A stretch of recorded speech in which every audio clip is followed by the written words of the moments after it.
Awaken the doctor within you. Weight loss without dieting. How we can eat more and weigh less. Do we have a problem? Maybe so. Do we have a heavy baby? A baby should double its birth weight in 5 months and triple its birth weight in a year. Breastfed babies have less problem with weight, much less asthma, diabetes or high blood pressure later, and less allergies and upper respiratory infections to be breastfed. Overweight teenagers. In 1979, 5% were considered overweight. 99, 14%, that's 3 times as many. And lately, another 15 years go by, and we're 17% are obese, not just overweight, but 30 pounds plus overweight. Obesity is considered if you're 30 pounds or more overweight. Obesity must be attacked at its junk food roots. Here's a little child really happy for the sugar that's going in, but about 20 years later, it's a problem. If you'd told me that I could feel this good about myself and it would cost me $100,000, I would have found a way to make the payments after they both lost 85 pounds. Isn't that good? That can happen. Problems associated with overweight include heart disease, diabetes, stroke, digestive problems, high blood pressure, surgery, cancer, pregnancy risk, arthritis, and emotional problems. Overweight ABCs. A for appetite suppressant. Water is excellent. Drink 2 glasses of hot water about 10 to 15 minutes before each meal. This helps digestion. B is for breakfast. Well balanced. Breakfast aids weight loss. Sedentary obese women lost almost 5 times as much weight on a big breakfast diet as did women following the traditional restrictive low carbohydrate diet. Say no between meal snacks. It's either break, fast, or breakfast. Fast break, I should say.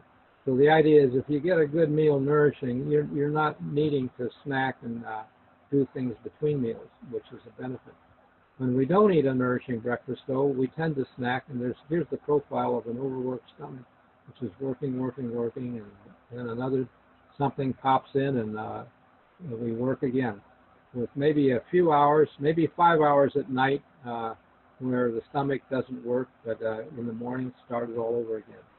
Understanding digestive physiology, the organs need about 5 or 6 hours to digest a meal before the stomach can empty and recover for the next meal.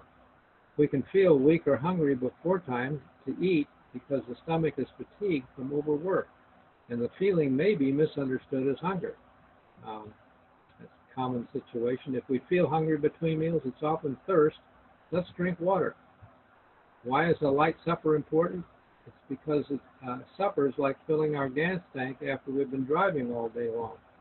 Not a good idea. We need to fill the tank at the beginning and drive through the day. Your metabolic rate slows down in the evening so that you don't.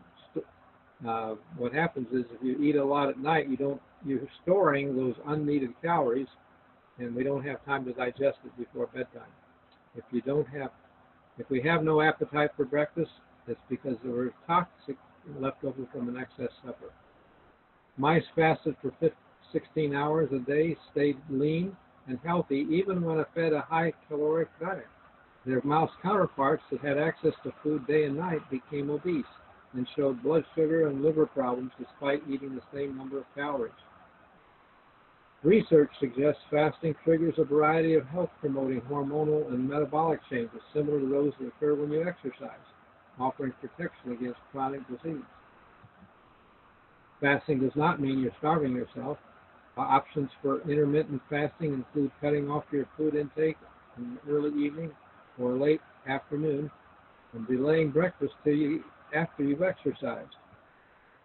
Regularity aids circadian rhythm. Meals, bedtime, arising, exercise, study, all of these are good to have regularity for it. It reduces the stress on the body to have regular times for those. Overweight ABCs, C is for concentrated fats. It takes 12 to 14 ears of corn to make 1 tablespoon of corn oil, for the salad dressing or the margarine. And here we see two different meals contrasted: lettuce and tomato salad, bread, peas, entree, baked potato, non-fat milk, and baked apple. All these added together only 720 calories, but if you add the dressing, the butter, the gravy, the 2 pats of butter on the potato, and do whole milk and an apple pie instead of a baked apple, you have almost double the calories. How do you like your potatoes?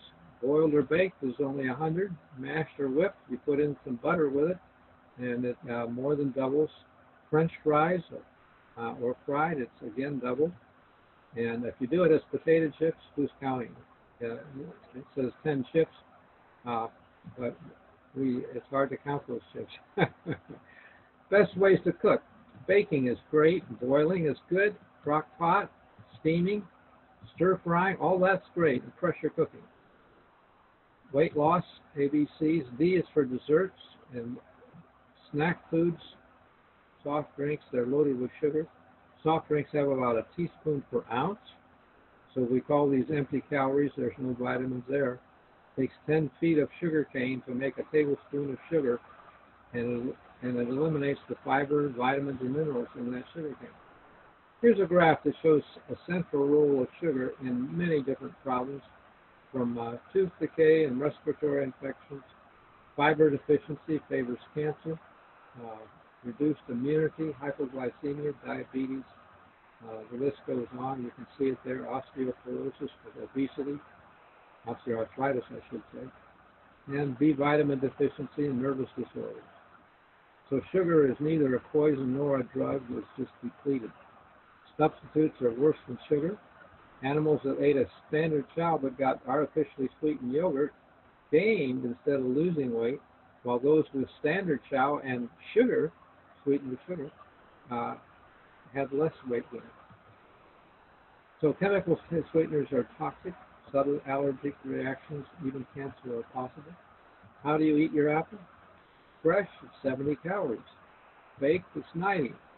But in pie, 350. And with ice cream, because who likes just pie without ice cream? That's the way it is. So in summary, now we're going to do some ABCs again. Some of this is a little review.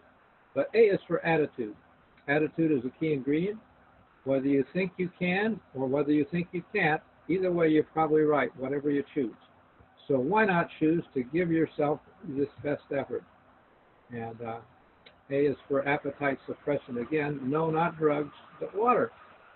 In your brain, the hunger and thirst center are so close that they overlap, and often the signals get mixed. Drink 2 glasses of hot water about 10 or 15 minutes before eating. Add a little lemon juice if you like. But this is an excellent aid to digestion as well as cutting appetite. B is for breakfast. This is the most important meal of the day, but billions have no appetite because their stomach worked all night on supper and they're not active to burn up the meal. So their stomach is worn out in the morning and they have no appetite until they drink some fluids and have an elimination. B is for between meal snacks. No munching. Nothing but water between meals. But drink whenever you get a craving to eat. If you think you're hungry, drink something, go for a walk. The swallowing of something helps, and water is physiologic benefit to the body. C is for concentrated calories. Don't do it. Fat has twice as many calories per gram as carbohydrates or protein. So baked goods have shortening that goes in by the cupful. Bad idea. Have a piece of ripe fruit for dessert. And C is for concentrated sugars. The sugars include corn syrup. Besides weight gain, high fructose is a problem for type 2 diabetes, metabolic syndrome, and high triglyceride levels.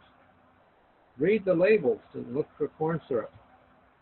On the other hand, don't read the labels.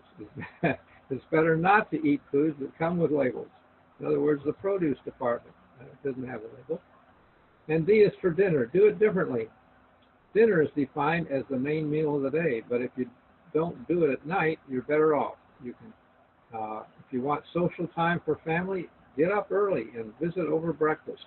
We've done it, and it works well. E is for exercise. When you get a craving to eat or nibble after a meal, go for a walk instead.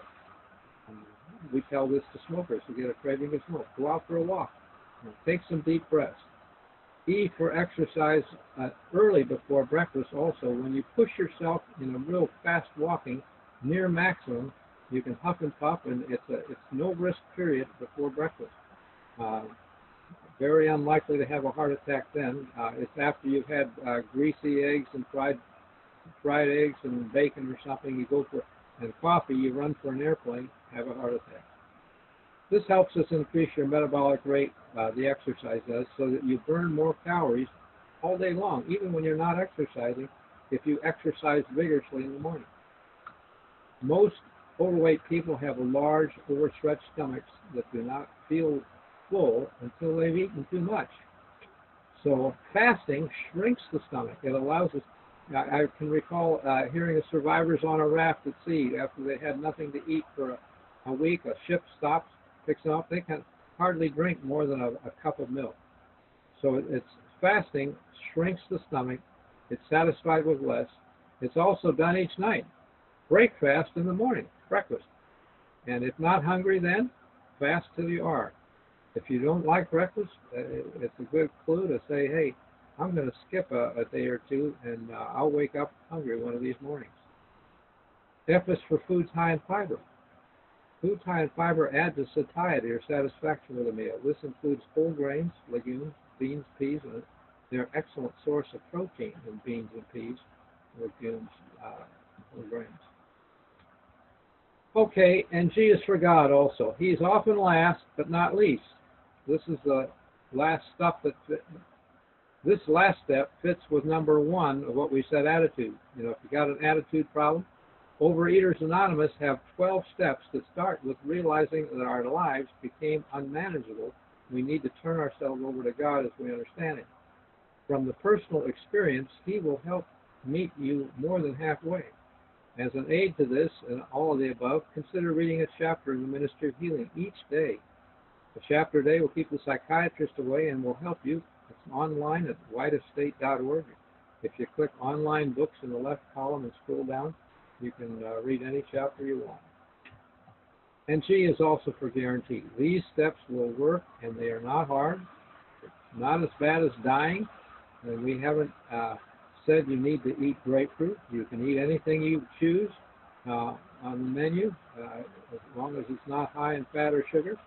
Any other thing that you don't like, take your pick of the things that God said were good. They're all loaded with phytochemicals that help the body in many ways, and they're more helpful than what we've been used to. So, thank you for coming. God bless you till next time.